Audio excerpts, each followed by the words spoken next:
si Marawi. On board din ako. And I'm very happy to report also that under the instruction of Mayor Duterte, our former president, we did a lot of accomplishments in Marawi. When we left, Marawi was able to recover already insofar as government projects are concerned. Meaning, the housing, ako yung gumawa ng housing sa Marawi. That is something like around... Wow, so nice ang masjid sa Marawi. 6,000 yung ating temporary shelter. Something about 24,000 na talagang nagawa natin doon sa Gunsungan and all other ng mga sites ISIS natin in Marawi. Ngayon, plus maganda the infrastructure in Marawi. We did NHA with a special instruction and authority from the President. We did all the barangay halls. We did the infrastructure. The primary, the secondary, and tertiary road of Marawi. The primary road is 1.5 kilometers. The secondary road is around 5 to 6 kilometers. And the tertiary road is 16 kilometers. Within the 250 most affected area, the MAA of Marawi. And for the first time in Mindanao, Marawi is the only city that has an underground utilities, both for power and water. Wow! So, kumbaga, first Sir time, Marcelino, the underground ginawa utilities ng Duterte administration dahil pinagsabay-sabay ang Power mga and housing water projects na naiwan during Pinoy administration. Kasi sabi mo nga, maraming mga kalamidad ang nangyari dito at hindi man pwedeng hindi ipagpatuloy ito sa bagong administration. Lahat ito pinatutukan ng Pangulong Rodrigo Duterte, pinagsabay-sabay lahat ng mga housing projects. Correct. We never abandoned the people of Zamboanga. Si Mayor Bing Climaco, ganda ng bahay pala, we never abandoned Mayor Bing Climaco in Zamboanga. We never abandoned Pablo Sendong in Cagayan de Oro and in Davao de Oro or Davao del Norte. We completed everything, and sabi natin, Admar at saka Jade, natuloy din na nagkataon, nagdungan ba, yung abot po ng Marawi seeds. nagsabay. Yung Marawi naman is something that the Duterte administration can also be proud of. Na even the most scenic, the most beautiful sports complex is found in Marawi. A convention center that can accommodate 2,000, a sports complex that can accommodate 4,000 people are all seen and operational, and we turned over all of this to the mayor, si Mayor Mahul Gandamra, and Governor Adjong in Lanao del Sur. Unahan na natin. Baka kasi pag magkakaroon na naman ng commemoration sa Marawi, baka sasabihin na naman na walang nagawa. Ano ba ang nagawa sa Marawi? Sa Marawi rehabilitation natin po, ito kasi yung parang pinakamalaki din na nangyari po during Duterte administration. Kung di ako nagkakamali, November din ba ang commemoration yan? Yeah, pero more September or November ba yun? I cannot recall. Yolanda was November 8, 2013. I think September ata, if I cannot recall anymore. But ito yung nangyari din, Admar at saka Jada sa Marawi. In so far as, ako ang gumawa ng, together with the technical team ng NHA and the Interagency Task Force headed by General Ed Rosario, ako ang on board doon sa Marawi Comprehensive Development Plan. We call it, di ba, sabi nila, Bangon Marawi. So in English, that's RISE, Marawi RISE. So the RISE means resilience, integration, or wasak sa ISIS noon, no? Sustainability and evolution, or identity. I mean, resilience, identity, sustainability, and evolution. We want to make sure that these are all concepts na makikita sa ating infrastructure lahat, sa ating mosque, sa ating skulahan, sa ating public market. The Grand Padian Market in Marawi, Admar at saka Jade. Kahit anytime you can ask about Marawi, I can always speak because from the heart, every week nandun ako sa pila naman naka-oras ikan sa Davao mo, magmotor naman ko dito pa ingon, maabot na madaling ko sa Marawi. So in short, as far as government interventions, unahan na natin. Of Marawi, astig PRRD, naka-military uniform, May personal, may private side. May pistola pa. Private side? Ang sinasabi nila, Marawi is still a ghost city. Why? Because bago lang aprobahan ang Marawi Compensation Board or compensation board, which will look up the compensation of individual properties. Hindi naman saklaw namin at that time to construct a private house for each and every people. But we did our temporary and permanent shelter. But nandoon sa loob, sa most affected area, if you look at Marawi, marami pa rin hindi nakatayo kasi private na yun eh. That's already outside the scope of government, especially the task force Bangon Marawi. So, as far as government is concerned, dinapos natin lahat. Meron tayong nirehabilitate ng DPWH ang Bangulo Bridge at saka Mapandi Bridge, the most famous bridges na dando ng bakbakan. Pinago natin ang Batu Mosque and all other mosques. Bagong mga eskwelahan, there are 24 barangays, Admar at saka Jade, within the most affected area. Bago din yun. At saka yung road construction, at saka the port, the semi-port, as well as the disaster center ng Marawi. So government infrastructures are done. Private personal, we leave that to the individual owner. Unahan na natin sila na personal na nila yun. Subject to the compensation that will be approved by the Marawi Compensation Board, which was recently approved, I think last year or 2 years ago or before we left.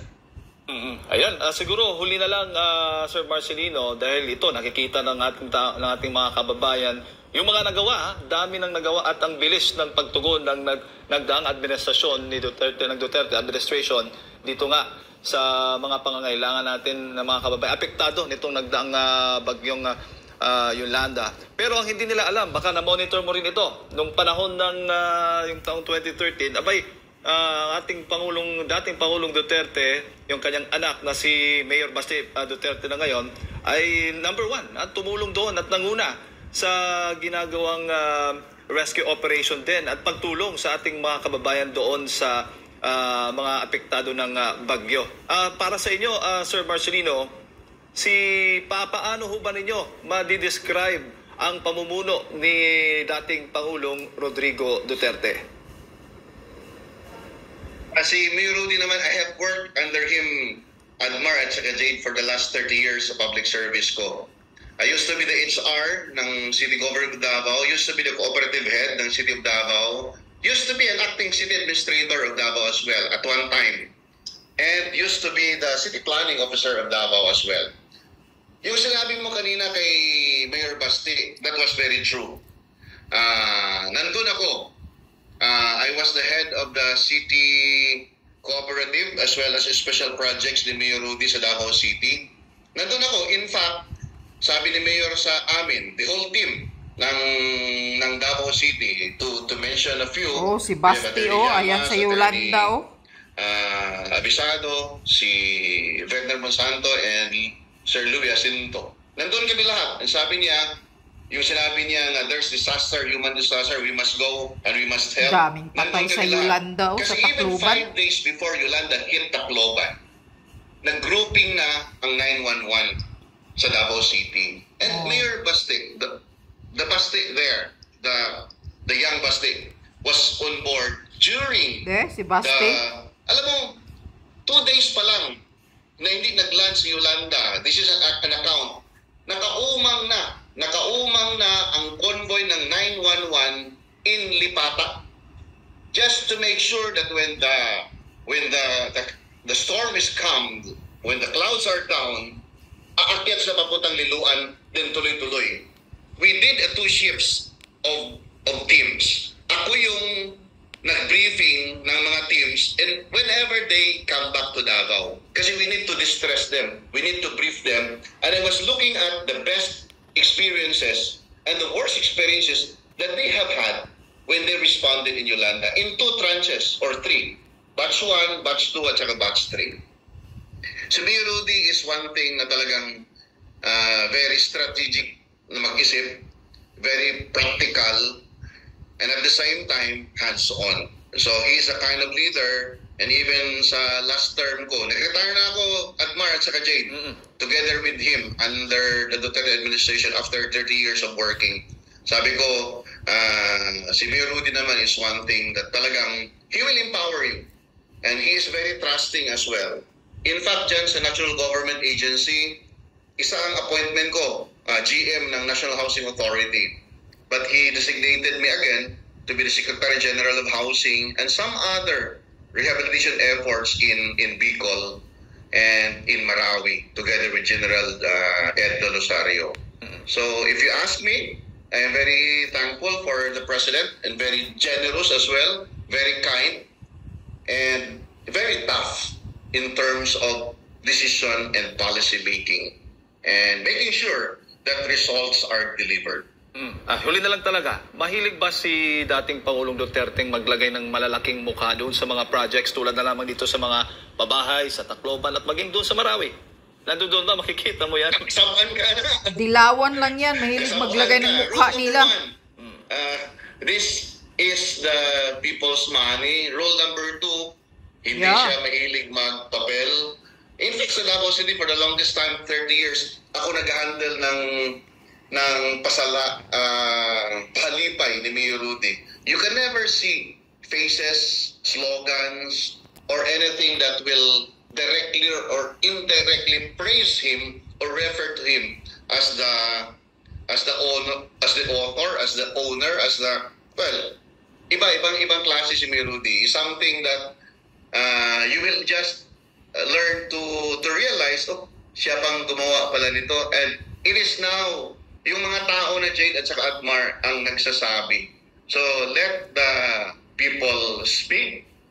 Let the people tell the stories. Correct. For the accomplishments of our dear President Mayor Rudy Duterte. Para lang doon sa mga hindi nakaintindi ng Bisaya, sir, dahil sinabi mo, kasabaan ka. So, mapapagalitan kayo kapag nilagay mo yung mukha sa mga projects ng gobyerno. Dahil sa tao yan. Correct. Yeah. Yeah. Yan. Ilang taon, ilang dekada si PRRD na nagserbisyo bilang mayor hanggang naging presidente.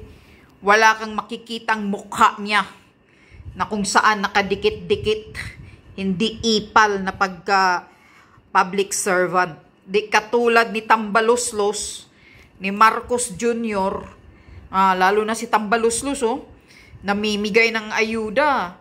Ginagamit pa ang DSWD kasama. Ginagamit ang DSWD kasama siya. Namimigay ng ayuda. Napakalaki ng mukha niya. Parang isang...